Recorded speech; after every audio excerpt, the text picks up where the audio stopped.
Investments weekly talking points for the week ending May 5th, 2023. Let's get into stocks. Equities were mixed last week across the major indices, with the benchmark S&P 500 declining 0.78%, the Russell 2000 declined 0.49%, and the NASDAQ gained 0.09%. Now, overseas, the developed markets, which is the EFA, rose 0.20%, while the emerging markets gained 0.52%. Within the U.S., the best performing sectors were technology and utilities, while energy and financials were the biggest laggards. And again, growth outperformed value stocks last week. Last week, we got a little bit of a rally at the end of the week to kind of offset because we had a losing week all the way through. Let's get into fixed income. As anticipated, the Federal Reserve raised interest rates at its meeting last week, 0.25%. So now the range is 5 to 5.25%, continuing its trend of 10 consecutive rate hikes.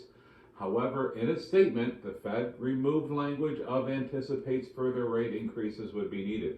So they're saying that there's going to be a pause. They're opening the door for a pause of future rate hikes, which hopefully we don't see anymore, but they're trying to get rid of the, curb inflation, right? So they're assessing the impact of inflation and employment. It's two key focal points, together with the tighter credit conditions following the recent bank concerns. So that's another thing they're looking at. The benchmark 10-year U.S. Treasury yield was unchanged for the week at 3.44%. Remember, it was over 4% at one time. Now it's back down to 3.44%. Now, the European Central Bank also raised its key lending rates by 0.25% last week and signaled more rate hikes to come due to the higher inflation. The benchmark Eurozone interest rate is now sitting at 3.25%. A little bit about commodities. The price of West Texas crude oil declined for the third consecutive week by 7.08% to finish the week at $71.34 per barrel. Now, the decline was caused by rising fears of global economic turndown, which would weaken demand for energy. You're going to see that happen with the interest rates going up. We are starting to see slowdowns. That's intentionally what they're trying to do, is throw us into a recession. That's the goal right there. Economic data, non-farm payrolls rose by 253,000 in April from March, better than as expected, although there was a large downward revision to the prior 2 months, which removes much of the exuberance from the recent numbers, and the unemployment rate fell to 3.4% as wage growth picked up, as excess demand for workers has been sufficient to absorb a lot of the layoffs that you've been seeing.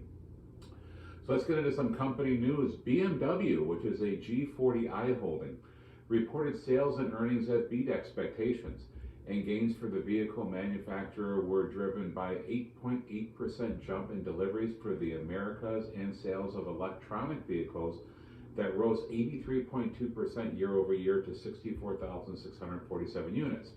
The stock was up 6.22% for the week, which is great. Again, you see a lot of the automotive pushing the electric vehicles, which is good to an extent. Ball Corp, which is a G50 holding, shares rose 10.19% following quarterly results that were better than expected. Additionally, management projected improved inventories, lower costs, and reduced expenses in the coming quarters. Let's get into Broadridge Financial Solutions, which is AIG, which is a G50 holding, rose 5.13% after reporting quarterly results that were ahead of consensus expectations. Management confirmed its full-year guidance and continued to forecast strong cash flow growth and double-digit annualized earnings growth for this financial services firm over the next 3 years. They see nothing but good things because of the way they're invested in and the interest rates.